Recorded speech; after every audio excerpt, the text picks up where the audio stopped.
Assalamualaikum warahmatullahi wabarakatuh. Saya Amilus Soleha, NIM A320190143. Saya akan mempresentasikan hasil observasi pengenalan lingkungan persekolahan yang saya lakukan di MA Syamsul Huda, Kecamatan Sukasada, Kabupaten Buleleng. Di sini ada 7 pokok pembahasan. Yang pertama, sejarah berdirinya MA Syamsul Huda. Yang kedua, keadaan fisik dan non-fisik MA Syamsul Huda. Yang ketiga, ada pengenalan sikap dan pola tingkah laku siswa. Keempat, kegiatan di dalam kelas. Kelima, kegiatan di luar kelas. Yang keenam, perencanaan pembelajaran. Dan ketujuh, pelaksanaan pembelajaran. Baiklah, langsung saja ke pokok pembahasan yang pertama, yaitu sejarah berdirinya MA Syamsul Huda.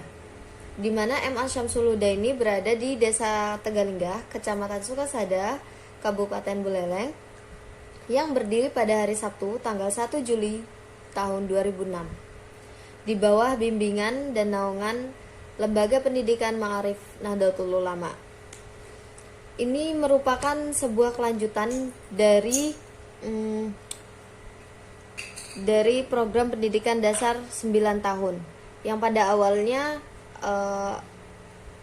para orang tua dan siswa tingkat minatnya untuk melanjutkan ke jenjang alia atau jenjang SMA itu sangat tinggi. Jadi dengan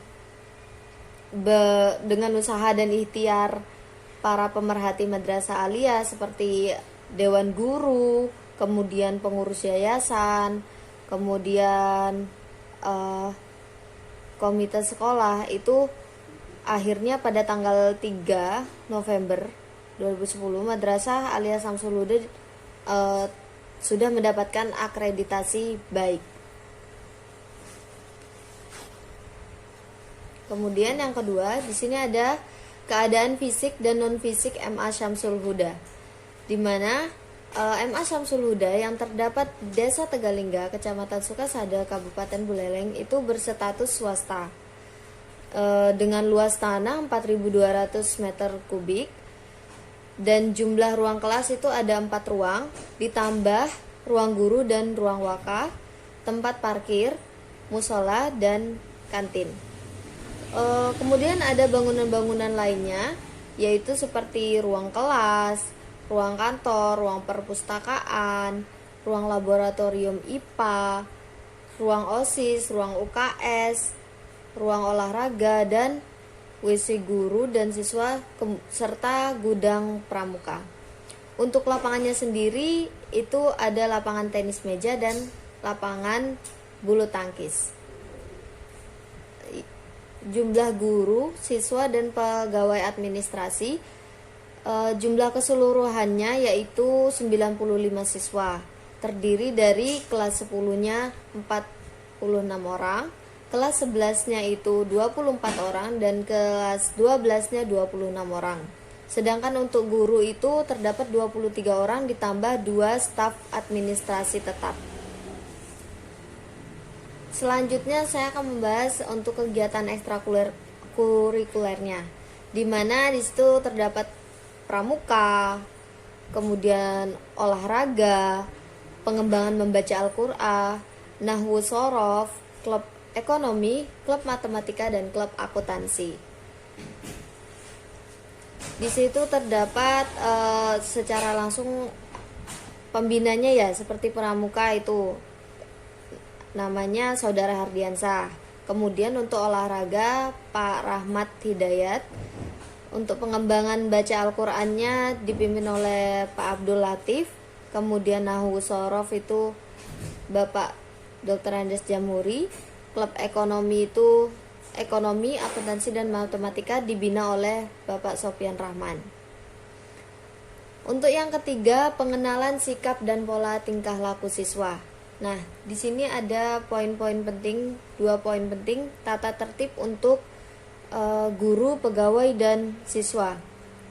Jadi tata tertib tersebut berlaku untuk semua anggota yang ada di sekolah. Nah, seperti ada larangan-larangan dan misalnya sanksi jika memang melakukan pelanggaran tersebut, yang seperti umumnya lah, seperti jika datang terlambat seperti itu. Kemudian di sini kan ada kebiasaan sholat berjamaah seperti itu. Nah, pada saat sholat berjamaah kita juga harus menghargai anggota-anggota lainnya, di mana kita tidak boleh menghabiskan waktu terlalu lama sehingga yang lainnya tertunda untuk sholat berjamaah seperti itu. Kemudian untuk hubungan sosialnya di sini antara guru dan siswa itu terjalin sangat baik, dimana saat guru itu saat murid itu berada di luar ruangan pun tetap sopan seperti itu. Kemudian di sini yang keempat ada kegiatan di dalam kelas. Kegiatan di dalam kelas itu seperti biasa. Yang pertama membuka dan menutup pelajaran, kemudian interaksi belajar mengajar dan pengelolaan kelasnya. Nah, di masa pandemi ini sekolah masih memfasilitasi pembelajaran tatap muka, tetapi dengan sistem shift. Jadi semacam ada shift pertama dan kedua, di mana yang shift pertama itu misalnya pagi, itu kelas untuk kelas 10-nya seperti itu sampai jam 2 jam saja. Kemudian nanti selanjutnya dia akan melakukan BDR atau belajar di rumah seperti itu. Nah, belajar di rumahnya itu bisa melalui Meet, meeting Zoom atau Google Meet seperti itu, atau juga kebanyakan di situ memakai WhatsApp group karena kendala sinyalnya para siswa tersebut juga bergantung pada sinyal di sana. Kemudian yang kedua itu shift keduanya, jadi di situ tuh masih bisa bertatap muka tapi tidak setiap hari gitu. Nah, pada saat saya observasi ke sana itu sedang ada kegiatan pemilihan ketua OSIS dan wakil ketua OSIS. Jadi kegiatan tersebut pun dilakukan di sekolah, kemudian selanjutnya untuk kegiatan belajar mengajar dilanjutkan di rumah seperti itu. Untuk kegiatan di luar kelas, siswa biasanya ke kantin untuk makan siang seperti itu. Kemudian jika bertemu guru pun masih sapa menyapa pada umumnya. Dan sejauh yang saya amati tidak ada perilaku ekstrim yang dilakukan siswa ketika saya berada di sana, dan pada saat mereka jam istirahat tidak ada kegiatan ekstrim yang dilakukan oleh mereka. Tetapi di sini saya melihat pemanfaatan waktu istirahat di sekolah tersebut cukup efisien tapi belum efektif karena beberapa anak yang masih suka bermain jika waktu istirahat tersebut tidak dimanfaatkan untuk ke perpustakaan. Jadi di perpustakaan itu kurang adanya kegiatan gitu, malah bahkan tidak ada yang ke sana setiap hari. Bisa dipastikan tidak ada yang ke sana seperti itu. Yang keenam, perencanaan pembelajaran. Jadi di sini sebelum menyusun rencana pembelajaran seorang guru tersebut melakukan analisis terlebih dahulu. Dimana dengan adanya analisis tersebut diharapkan tujuan pembelajaran yang sebelumnya sudah dirancang dapat diaplikasikan atau diterapkan secara maksimal.